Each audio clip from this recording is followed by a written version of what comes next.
Hello दोस्तों, कैसे आप सभी लोग। आज की वीडियो में आप सभी का स्वागत है। आज इस वीडियो में पढ़ने वाले हैं फंडामेंटल राइट्स के बारे में। तो चलिए शुरू करते हैं। Fundamental rights.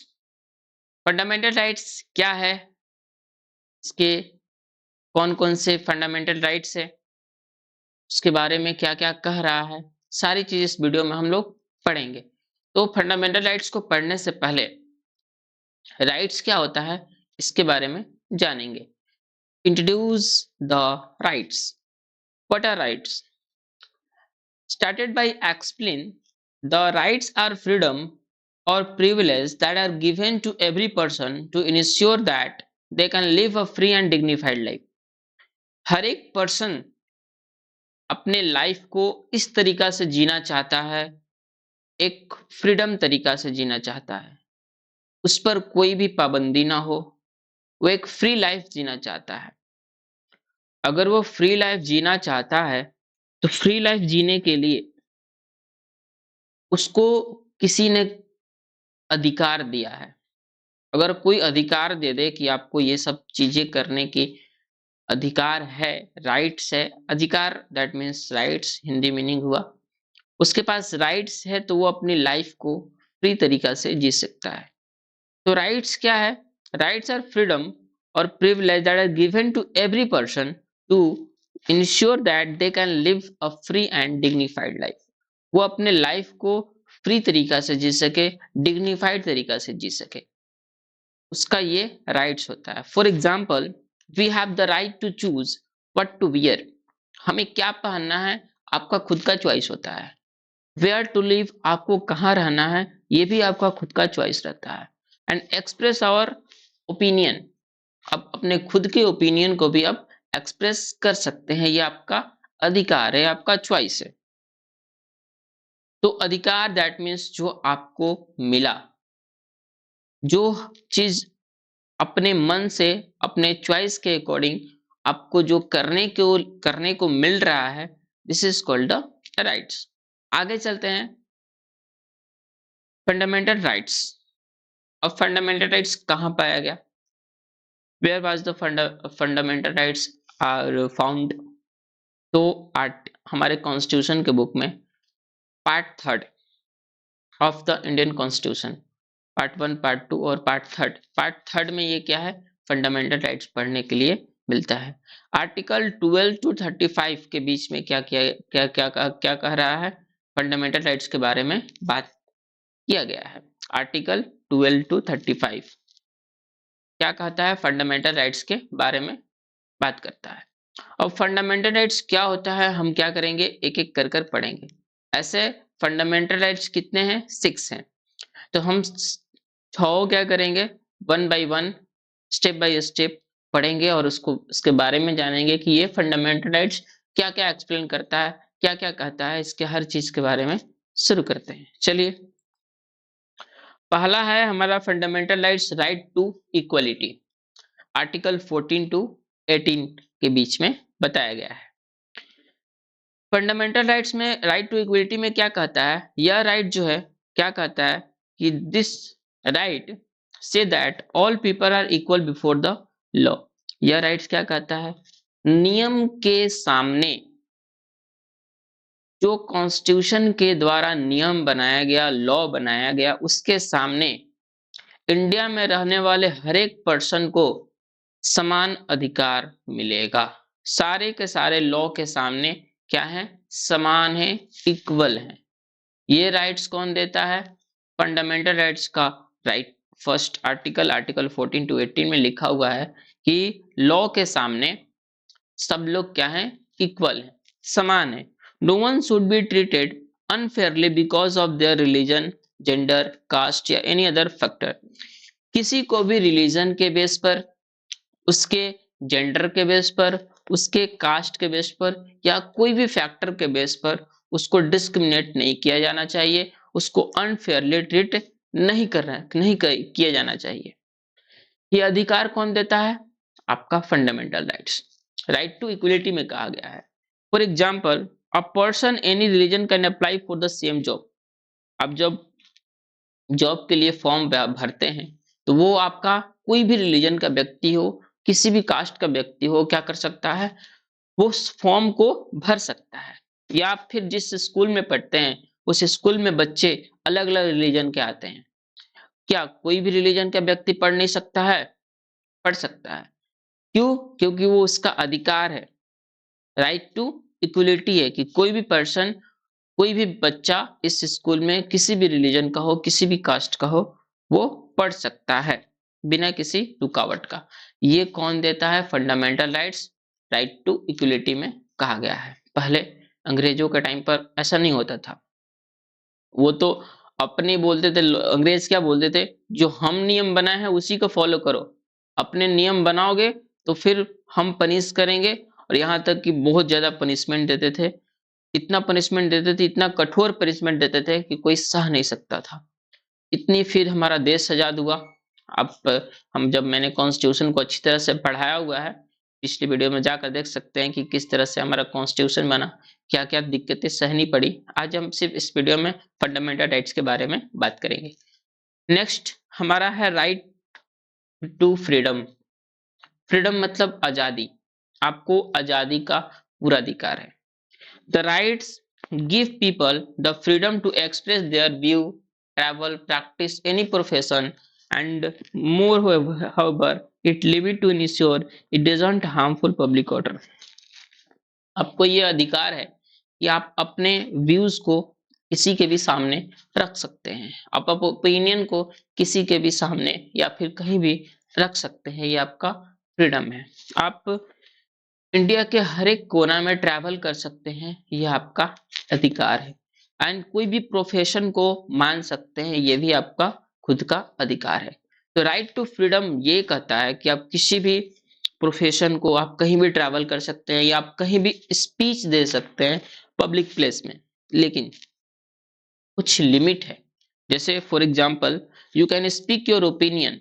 आप ओपिनियन को पब्लिक प्लेस में तो बता सकते हैं, लेकिन ऐसा ओपिनियन नहीं होना चाहिए जो हमारे कंट्री के लिए नुकसान पहुंचाता हो। या आपका ऐसा ओपिनियन नहीं होना चाहिए जो कि नॉन वॉयलेंस क्रिएट करता हो, वॉयलेंस फैलाता हो, स्प्रेड कर हेटर्स स्प्रेड कराता हो। इस तरह के ओपिनियंस का आपका अधिकार नहीं है। तो ये राइट टू फ्रीडम है, मतलब आपको तो बोलने का अधिकार है। बोलने का अधिकार है मतलब क्या? आपको कुछ भी बोल सकते हैं पब्लिक प्लेस में? ऐसा नहीं है। ऐसा बोलना आपके लिए, देश के लिए हानिकारक है, तो आपको उसके अकॉर्डिंग आपको पनिश किया जा सकता है। सो तो राइट टू फ्रीडम मतलब आपको वो अधिकार है जो देश के लिए अच्छा हो, या अपने ऐसा अधिकार नहीं कि जो नॉन वायलेंस फैलाता हो, हेटर्स फैलाता हो। ये आपका बिल्कुल अधिकार नहीं है। हम रिस्पॉन्सिबिलिटीज की भी बात करेंगे कि हमको अधिकार तो मिल गया, लेकिन क्या हर चीज का अधिकार मिल गया है? नहीं, हर चीज का अधिकार नहीं मिला है, लेकिन कुछ उसके लिमिट्स है। उस लिमिट्स को भी हमें फॉलो करना पड़ता है। और थर्ड नंबर है हम लोग का राइट अगेंस्ट एक्सप्लॉइटेशन। यह आर्टिकल 23 एंड 24 की बात करता है। इसका मतलब है कि the right protect the people from being exploit, treated unfairly and force to work against their will. अगर कोई भी व्यक्ति को उसके उसका उपयोग किया जा रहा हो, उपयोग इन इन द सेंस कि उसका शोषण किया जा रहा हो, या फोर्सफुली उसको काम कराया जा रहा हो, उसको फोर्स तरीका से काम कराया जा रहा हो कि आप उसको उसको तो करना नहीं है, लेकिन हम क्या कर रहे हैं, उसको फोर्स कर रहे हैं कि यही करो। अगर कैसा ऐसा कोई व्यक्ति करता है, तो वो उसका अधिकार नहीं है। उस व्यक्ति का अपना अधिकार है कि हमको कोई शोषण नहीं कर सकता है। ये कौन आर्टिकल कहता है? आर्टिकल 23 एंड 24 में लिखा हुआ है राइट अगेंस्ट एक्सप्लॉइटेशन। इसका मतलब कि कोई भी व्यक्ति को फोर्सफुली तरीका से हम काम नहीं करा सकते हैं। और it also prevent the child labour. यह आर्टिकल चाइल्ड लेबर को भी रोकता है, प्रिवेंट करता है कि अगर कोई बच्चा 14 साल यानी 14 ईयर्स से नीचे का है, तो वो चाइल्ड लेबर के तौर पर आ जाएगा। अगर कोई उसको काम करा रहा है कहीं पर भी, फैक्ट्रीज में, होटल वगैरह में, तो वो उसका अधिकार नहीं है। अगर फोर्सफुली करा रहा है तो वो जेल जा सकता है, उसको पनिशमेंट मिल सकती है। तो वो उसका अधिकार नहीं है कि 14 साल के नीचे के बच्चे को आप जबरदस्ती काम कराए। इसको रोकता कौन है? Article 23 and 24 right against exploitation रोकता है। A child can not be force to work in a factory. Child को फोर्स नहीं किया जा सकता है कि आप फैक्ट्री में क्या करो, काम करो। No one can make a person work without paying them fairly. अगर कोई पर्सन को उनको जरूर उनके वर्क के अकॉर्डिंग उनको पेमेंट नहीं मिल रहा है, या फिर कोई भी उनको वर्क के अकॉर्डिंग उस तरह का काम नहीं मिल रहा है, तो वो कोई भी पर्सन को इस तरीका से नहीं कराया जा सकता है कि इन द सेंस कि उनको फोर्सफुली कराया जा रहा है, करो करो 24 घंटा में बोला जा रहा है 12 घंटा वर्क करो, तो नहीं करा सकते हैं। जितना टाइम है, मान लीजिए 8 घंटा टाइम है, तो 8 घंटा ही वर्क करेगा। अगर जबरदस्ती उससे काम कराया जा रहा है तो वो राइट अगेंस्ट एक्सप्लॉइटेशन में आ सकता है। वो अपने राइट्स को कोर्ट में दाखिल कर सकता है और उससे बच सकता है। ये हमारा अधिकार आर्टिकल 23 एंड 24 देता है, राइट अगेंस्ट एक्सप्लॉइटेशन। नेक्स्ट है right to freedom of any religion. पढ़िए क्या लिखा हुआ है। The right ensure that every person can practise, follow, propagate any religion of their choice. तो कोई भी व्यक्ति इंडिया में रहने वाला कोई भी व्यक्ति अपने मन से क्या कर सकता है, किसी भी रिलीजन को मान सकता है। चाहे वो हिंदुज्म माने, या फिर इस्लाम माने, या क्रिश्चियनिटी माने, या any religion they are believe in. जिस रिलीजन में वो बिलीव करता है तो उस रिलीजन को आसानी से मान सकता है। ये right to freedom of religion article 25 to 28 कहता है। नेक्स्ट है हम लोग का culture and educational right, article 29 and 30 क्या कहता है? The right helps to protect the language, culture, educational right of minorities. It ensures that communities can preserve their language and culture. यह क्या कहता है कि इस देश में रहने वाले हर एक व्यक्ति को अपने लैंग्वेज हो, या कल्चर हो, या फिर एजुकेशनल राइट हो, इसको प्रोटेक्ट करना, इसको अधिकार देना, ये आर्टिकल 29 एंड 30। हमें क्या करना चाहिए? अपने लैंग्वेज को, अपने कल्चर को, अपने एजुकेशनल राइट्स को प्रोटेक्ट करना, ये हमारा खुद का अधिकार है। कि हमें क्या करना है? अपने लैंग्वेज को प्रोटेक्ट करके रखना है, अपने कल्चर को प्रोटेक्ट करके रखना है। कल्चर ट्रेडिशनल, हम लोग जो इंडियन कल्चर है, इंडियन में जो पहनावा होता है, रीति रिवाज होता है, तो उसको एक टाइम का नहीं है कि हम भूल जाए और वेस्टर्न कल्चर को अपना लें। लेकिन नहीं, हमें क्या करना होगा? अपने कल्चर को प्रोटेक्ट कर कर रखना होगा कि हाँ, हम जिस देश में रहते हैं कि हमारा कल्चर ये है, तो हम इसको दिखाएं। और मिनॉरिटीज जो बहुत लो कास्ट के हैं, उनके एजुकेशनल राइट को भी प्रोटेक्ट करना हमारा अधिकार है। तभी तो हम छोटे छोटे जितने भी मिनॉरिटी क्लास के बच्चे हैं, उनको फ्री स्कूल दिया गया है। मतलब इंडिया में रहने वाले हर एक व्यक्ति को फ्री एजुकेशन है।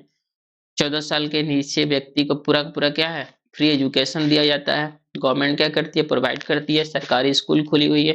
क्यों? क्योंकि हम उस लेवल तक पहुंचा सके। जब हमारा देश आजाद नहीं हुआ था, हम अंग्रेजों के गुलाम में थे, तो हम लोग के पास उतनी कुछ था ही नहीं कि जिससे हम अपने एक लेवल तक आ सके, अपने देश को विकसित डेवलप कर सके। तो हमारा कंट्री डेवलपिंग कंट्री है। इसका मतलब अभी हम डेवलप कर रहे हैं। लेकिन जब डेवलप कर रहे हैं तो हम लोग क्या करेंगे? साथ में डेवलप करेंगे। जो पहले से ऑलरेडी उस पोजीशन पे है, एक बड़ा पोजीशन पर है, तो जो छोटा वाला है उस पोजीशन तक लाने के लिए ये हम अधिकार देते हैं कि उनको रिजर्वेशन देते हैं। रिजर्वेशन कैटेगरी में आप जब भी फॉर्म भरिएगा तो उसको मिनॉरिटी जो कास्ट है उसको रिजर्वेशन मिलता है, उसको कम पैसा पर भी उन लोग का एडमिशन होता है। तो ये क्यों किया जा रहा है? क्योंकि हम क्या चाहते हैं कि अपने देश में कि हर एक पर्सन को क्या कर सके, जो नीचे लेवल पर है उसको अपर लेवल तक ले जाए और अपने देश को एक बनाकर रखे। कोई बड़ा नहीं, कोई छोटा नहीं। तो हमारे कल्चर और एजुकेशन राइट्स को भी क्या करना चाहिए? प्रोटेक्ट करना चाहिए। For example, a community can start a school where their language is taught. कोई भी एक कम्युनिटी जो है अपने स्कूल खोल सकता है जो लैंग्वेज पढ़ाना चाहता है। ये क्या है? उसका अधिकार है। No one can stop them for doing that. उसको कोई बोल रहा है कि तुम ऐसा काम नहीं कर सकते हो, तो वो जाकर कोर्ट में जा सकर बोल सकता है कि ये हमको अधिकार मिला है, तो हमको अधिकार मिलना चाहिए। तो इसके थ्रू आर्टिकल 29 एंड 30 के थ्रू उसको अधिकार मिल जाएगा कि हाँ, इसको अधिकार है करने का, तो इसको करने दिया जाए और कोई रोक नहीं सकता है। नेक्स्ट पे चलते हैं, right to constitutional remedies, last है हमारा आर्टिकल 32। ये थोड़ा इंपॉर्टेंट है, देखिएगा ये क्या कहता है, पढ़िए थोड़ा। The right allow citizen to go to the Supreme Court if their fundamental rights are violate, it gives people the power to ask for justice। अगर मैंने पांचों वो पांच बताया अभी फंडामेंटल राइट्स, अगर इसमें से किसी का भी हनन होता है, दैट मीन्स किसी का भी इस आर्टिकल का वॉयलेशन होता है, किसी भी फंडामेंटल राइट्स का वॉयलेशन होता है, कोई भी अगर चाहता है वॉयलेट करता है, दैट मीन्स कि आपको ये अधिकार नहीं है, कोई भी पांचों में से बोल रहा है कि किसी में भी आपको दिक्कत आ रही है, किसी कोई वॉयलेट कर रहा है, कोई परेशान कर रहा है, इन द सेंस कि आपके अधिकार को छीन रहा है, तो आप डायरेक्ट सुप्रीम कोर्ट जा सकते हैं और अपने जस्टिस के लिए लड़ सकते हैं। The right allows citizen to go to Supreme Court if their fundamental rights violate। अगर fundamental rights को violate हो रहा है, उसका हनन हो रहा है, तो वो डायरेक्ट पर्सन सुप्रीम कोर्ट जा सकता है और अपने अधिकार को ले सकता है। ये कौन कहता है? Article 32। For example, if someone is denied to right to education, अगर कोई बोल रहा है कि तुम्हें पढ़ने का अधिकार नहीं है, तुम्हें ये काम करने का अधिकार नहीं है, if they are treated unfairly, उसको अनफेयरली ट्रीट किया जा रहा है, they can file a petition in the court to protect their right. तो उसके लिए क्या कर सकता है? वो पिटीशन फाइल कर सकता है सुप्रीम कोर्ट में, अपने राइट्स को फिर से ले सकता है और अपने राइट्स को बचा सकता है। ये कौन कहता है? Article 32, right to constitutional remedies. Last में मैं इतना ही कहूंगा कि आर्टिकल 50 जितना मैंने 1 2 3 4 5 बताया, किसी का भी वॉयलेशन होता है फंडामेंटल राइट्स का, तो वो कोई भी पर्सन सुप्रीम कोर्ट में जाकर अपने अधिकार को ले सकता है, जस्टिस बोलेगा कि हमको जस्टिस चाहिए और कोर्ट जो है उसको जस्टिस देगी। पिटीशन फाइल कर सकता है, किसी भी फंडामेंटल राइट्स का उसका वायलेशन हो रहा है, तो उसका हनन हो रहा है। तो अगर बात करते हैं हम सिग्निफिकेंस ऑफ फंडामेंटल राइट्स, क्या है इसका सिग्निफिकेंस? तो these rights are non-negotiate and cannot be taken away by the government unless in certain case। अब जो है ये अधिकार तो मिल गया, लेकिन क्या सरकार या आपके अधिकार को छीन सकती है? नहीं छीन सकती है।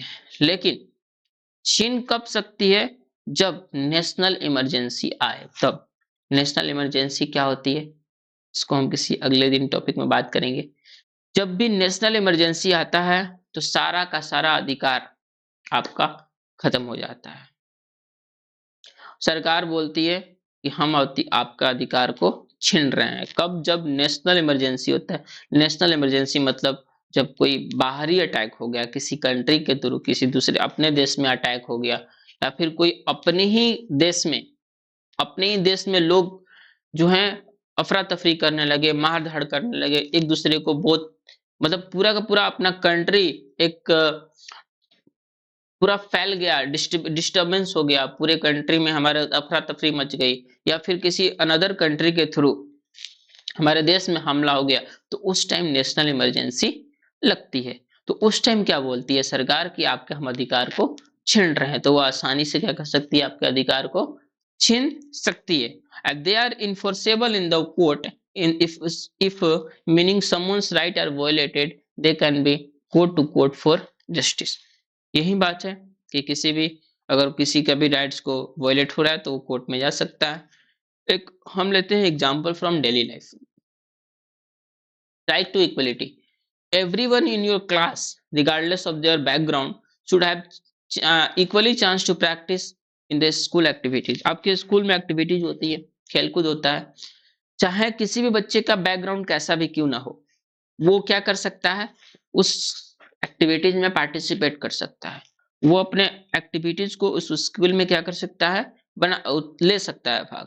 राइट टू फ्रीडम, जैसे we have to freedom to express your thought in school debate. जब स्कूल में डिबेट्स वगैरह होता है तो हम अपने ओपिनियंस को फ्रीली तरीका से क्या कर सकते हैं? हम अपने एक्सप्रेस कर सकते हैं बिना किसी दिक्कत का। और एजुकेशन का भी राइट है। Every child has the right to go to school receive an education. हर एक पर्सन, हर एक व्यक्ति, हर एक बच्चे को अधिकार है कि क्या कर सकता है? वो अपने राइट्स के अकॉर्डिंग, अपने राइट्स को क्या राइट्स है उसको, किस स्कूल में वो जा सकता है, पढ़ सकता है, वो उसका अधिकार है और एजुकेशन ले सकता है। कंक्लूजन की बात करें तो फंडामेंटल राइट्स क्या है, are essential to ensure a fair, free and just society. सबको फेयर तरीका से ट्रीट किया जाना चाहिए, लोग फ्री हो सके और हर को एक जस्टिस सोसाइटीज मिल सके। They protect each person dignity, freedom and equality. यानी हम देश में, जिस देश में रहते हैं उस देश में हम एक दूसरे को क्या कर सकते, फ्रीडम दे, इक्वलिटी दे और डिग्निटी दे। ये हमारा क्या है, हमको क्या करना चाहिए, ये सब चीज की पालन करना चाहिए। कुछ क्वेश्चन आपको बोर्ड पर दिख रहा होगा। पहला क्वेश्चन है what is the right to equality. Second है can anyone take away your fundamental rights, and the third है why do we need the right to education. तीनों क्वेश्चन का आंसर हम चाहते हैं कि आप कमेंट बॉक्स में डालें। फिर मिलते हैं किसी अगले वीडियो में किसी अगले टॉपिक के साथ। Till then take care, bye.